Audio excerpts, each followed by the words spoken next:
Hey guys, it's Luca, and today I want to go over a game of Magic really quick that I thought was interesting. I'm playing Aetherworks Marvel, and I'm playing against Blue-White Flash. Right now, these are the two biggest decks in the format, so it might be interesting to go over the matchup. Thought this game was pretty close, pretty interesting, so let's get to it. Let's see. So this is my opening hand. I think this is great. Vessel's one of the best cards in your deck to have in your opening hand because it pretty much gets you whatever you need. If you need lands, it'll get you lands. It'll get you to Delirium. And if you don't have a Marvel, it'll get you to your Marvel. So, great hand. Harness Lighting is also a very good card to have early in this deck. So, easy keep. Opponent leads on Island. I play Vessel turn 1. He has no play, which is pretty slow for the blue-white deck. I play Mountain and pass, so I'm holding up Harness Lightning, or I can potentially use Vessel.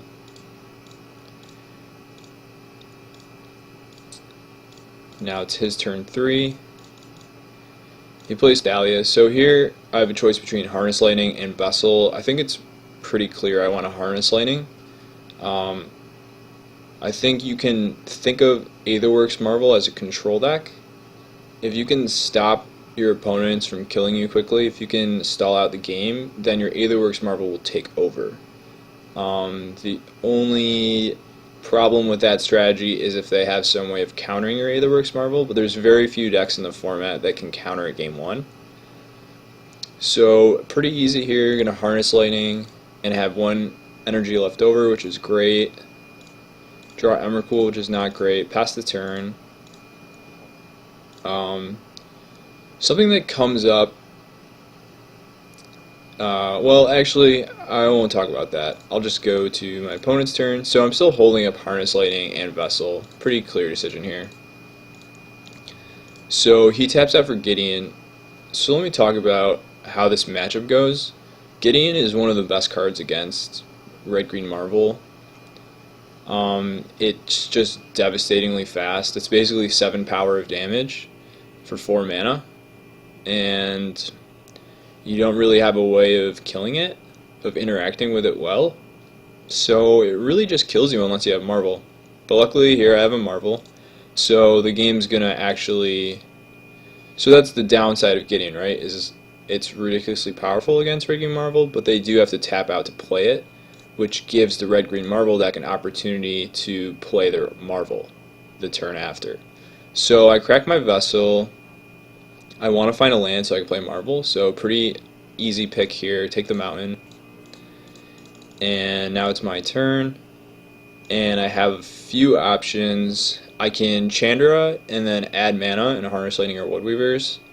That doesn't really accomplish much. He's going to be able to get in my Chandra.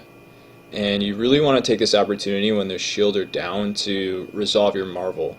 Marvel's a really sticky threat. There's no way for them to kill it game 1. And so as long as you can keep stalling out the game, you'll keep accruing energy from it, keep being able to cast spells from it, and have a shot at winning. So I think pretty easy play there is Marvel.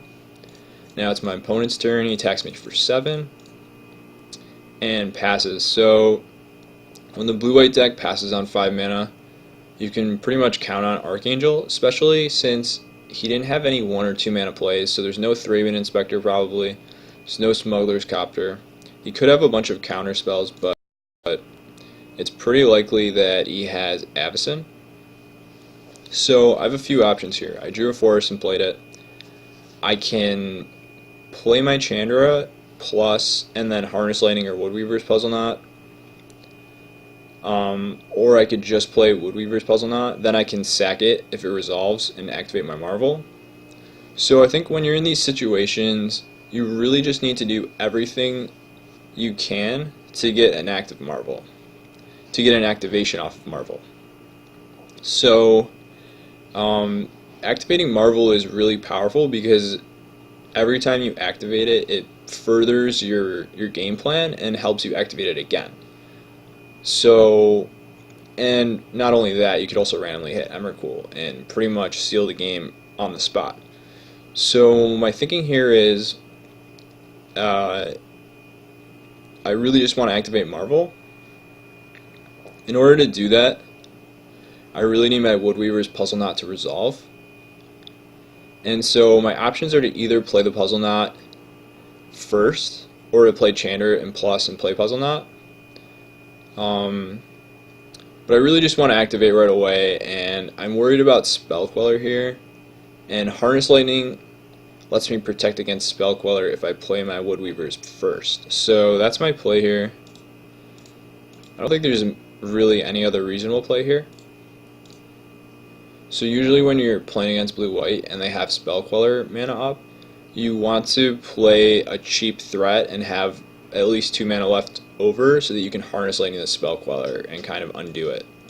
So he Spell Quellers my Puzzle Knot, and then I'm going to Harness Lightning his Spell Queller. So at this point, I'm in pretty good shape actually, because next turn I can guarantee a Marvel activation. He can attack me for 7, so it's going to be close, but I usually feel good playing this deck if I know that I can get a Marvel activation off before I die. So now it's his turn. Plays a land, activates Gideon, attacks me for 7, go down to 9, and passes the turn again. Still looks pretty likely he has Archangel. I draw a Forest. So I have basically 2 options here. I can either crack the Puzzle Knot first and then activate Marvel, or I can play Chandra, add 2 mana, and crack the Puzzle Knot. I don't like playing Chandra because it's really risky. If he has another Spell Queller, then I'm just dead. Yeah, I'm exactly dead. And yeah, so in these situations I like to play very cautiously and just try to guarantee my Marvel activations and not mess around. So I'm going to crack Puzzle Knot here.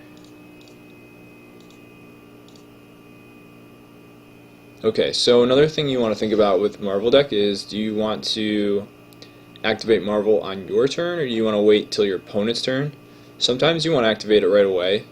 There's certain hits for which it's better to activate on your turn. For example, Emrakul can sometimes be better on your turn because you get to take control of their next turn, whereas if you Emrakul them on their turn, then you don't get to immediately control their turn.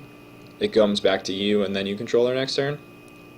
Another card you want to think about is hitting Chandra. So if you hit a Planeswalker on your turn in your main phase, you can activate it right away, whereas if you play it on their turn, you don't get to activate it until it's your turn again. So,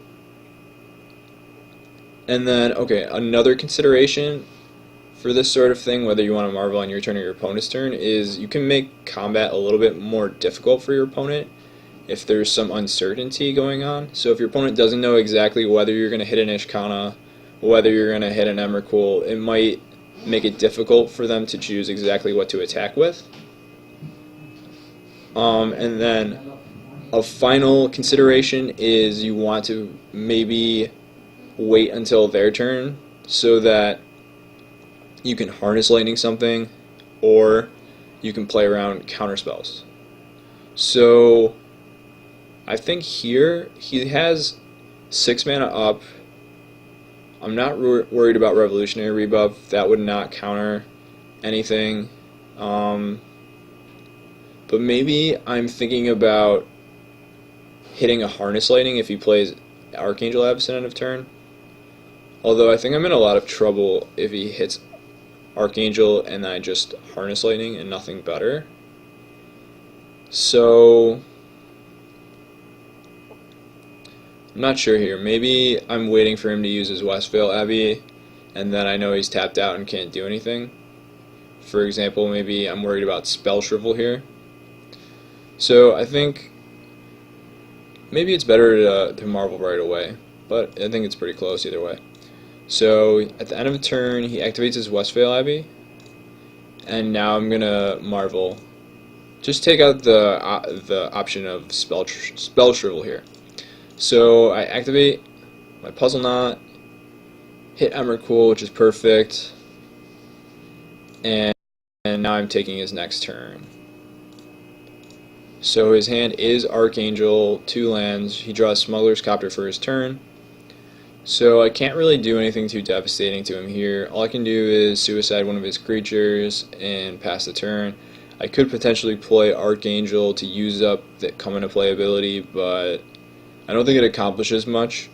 And it just plays into his tempo and could potentially be a lot of trouble if he draws like a Stasis Snare or a Reflector Mage. So I'm just going to suicide one of his creatures, and now it's his turn. He ultimates his Gideon, plays Smuggler's Copter, and now he's holding up Archangel. So it's my turn. I draw Aether Hub. So again, whenever I'm playing this deck, I'm really just trying to get to the next Marvel activation. Whirler Virtuoso doesn't quite get me there because I have to use up an energy with Aether Hub. Whereas my other option is playing Chandra this turn. I could play both if I add mana with Chandra, but I'm really thinking about just surviving. And definitely that involves killing Gideon. So there's 2 different ways I can kill Gideon this turn. I can either kill it with Chandra or attacking with Emrakul. But if I kill it with Chandra, that means that I can leave up my Emrakul to block. So that's going to be the play here. I'm going to play my Chandra, kill his Gideon. I reveal a Harness Lightning, but it's not interested in playing that. I just want to kill his Gideon. So kill his Gideon, pass the turn. I could potentially get aggressive here, attack with Emrakul, but I think when you're playing this matchup, you just want to extend the game. You just want to survive, play defensive. Okay, so now it's my opponent's turn.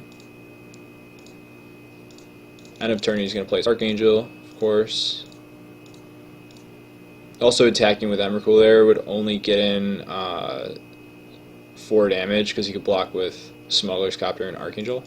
So now it's his turn. Activates his Smuggler's Copter. He's attacking my Chandra with both creatures. Presumably he's doing this to try to dig for a Stasis Snare. So he draws a card, discards a land, and he does draw a Stasis Snare.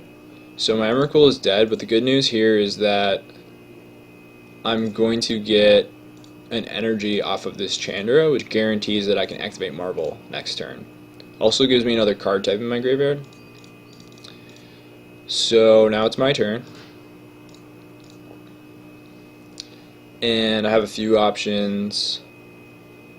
I could play Whirler Virtuoso and Servant. I also have enough mana for Emrakul. So I played Emrakul here. I'm trying to think about what the best play is. I think Emrakul is the best play. It would really suck if he drew a Revolutionary Rebuff or a Spell Shuffle. But it's going to really help me stabilize because I'm going to be able to kill his Archangel Avacyn and then have a flying blocker. So play Emrakul here. Doesn't get countered. Draws Selfless Spirit for his turn, which is great because I can just suicide the Selfless Spirit. So I think the play here, I could try to Legend Rule the Archangel Avacyns, but that would make the Archangel have indestructible, so I couldn't suicide it. So what I'm going to do here is activate Smuggler's Copter, discard the Archangel. So activate Smugglers, attack with both. So I'm going to take 4 damage here, but I'm going to be able to get rid of that Archangel. So I draw a Selfless Spirit, discard the Avacyn, kill his Avacyn, and then play both his Selfless Spirits and sack them. So now he's just left with Smuggler's Copter, a Human Cleric, and Westvale Abbey. So I'm looking pretty good here. Now it's his turn, and he draws a Reflector Mage. So that's pretty good. Activates his Smuggler's Copter and attacks me down to 2. Now it's my turn. So there's not really much to say about this play. I'm just going to play all the cards I can. I can't cast Emrakul because he Reflector Maged it last turn, and then I get to activate my Marvel. And here I think it makes sense to Marvel right away, because if I hit Chandra or Emrakul, then I'm happy to cast them right away. So my Aetherworks Marvel targets are Harness Lightning, another Aetherworks Marvel, Attune, or Woodweavers. If I play if I choose Aetherworks Marvel, then I can activate again. But that's actually, I think Woodweavers is the choice here. When you're in these situations where you're really close to stabilizing, Woodweavers is usually just game, because it gives you another Marvel activation and 6 life. So I took the Woodweavers here, pretty happy about that. These types of situations are why I really think if you're playing a Marvel deck, you should have 4 Woodweavers in your main deck. Sometimes you might want to side them out in the matchups where your Aetherworks Marvel is not guaranteed to resolve, but in the games that you do have an active Marvel, Woodweavers is just such a ridiculously good card to have in your deck. It's just perfect for stabilizing. So grab my Woodweavers, and then I'm going to play everything else in my hand. And I now have a Whirler Virtuoso and 7 energy, so I can block flyers. So I'm sitting pretty good here. Now it's my opponent's turn. He draws a Reflector Mage. Chooses to bounce my Servant. I would have probably bounced the Whirler and forced me to kind of make a decision of how many Thopters I want to make. But he bounces the Servant, activates his Copter, attacks. So here, I'm pretty sure I want to double block the Reflector Mage, so I'm trading my Whirler for the Reflector Mage. And then I have to decide how many Thopters I want to make. I think I want to make 2. I can guarantee a Marvel activation next turn anyways, even despite creating 2 Thopters, so I'd rather have the extra flyer. So double block, kills my Whirler. I go down to 5, and now I think it's clear to just play. Okay, so there's 2 choices here. I can either play Emrakul or I can activate my Aetherworks Marvel. I think I just want to play Emrakul. Then I can kill his Smuggler's Copter and keep getting closer to stabilizing. And I can attune first, find an island, play it, play Emrakul, and now taking his turn. And he draws Stasis Snare. So I could play the Stasis Snare, but I want to Smuggler's Copter first and see if I can draw something different that I want to use instead. So I'm going to attack with Smuggler's Copter and the Cleric. I'm pretty happy trading the Cleric with my Servant because I get an energy out of it, which means I can activate my Marvel. So draw a card off Smuggler's Copter, Thalia. I'd rather just play a Stasis Snare to kill my Thopter than have a Thalia to deal with. So I discard the Thalia, and I block, go up to 6 energy, and then I want to use my Aetherworks Marvel here. If I hit Ishkana, then I can Stasis Snare one of those, although I'd probably, either way, I'm going to end up Stasis Snaring the Thopter. But I Aetherworks Marvel, hit another Puzzle Knot, which is always great, honestly. Play the Puzzle Knot, play a Stasis Snare on my Thopter, and the game's pretty much over now. I don't think there's any way for him to crawl out of this. He ends up playing a Gideon, and end up playing Ishkana off of Marvel, playing Chandra, killing his creature, killing his Gideon, just getting really far ahead. And the game's pretty much over here. Not much to say, except this is how this matchup goes. You really just want to stabilize, and I think this really shows the power of the Marvel deck. It can still beat blue-white a good amount of the time, and blue-white is supposedly your worst matchup. So yeah, definitely a really powerful deck. I really recommend it. I just 5-0'd again with a version of this deck, and I hope you guys enjoy this video, maybe learn something. and I'll see you on the next video.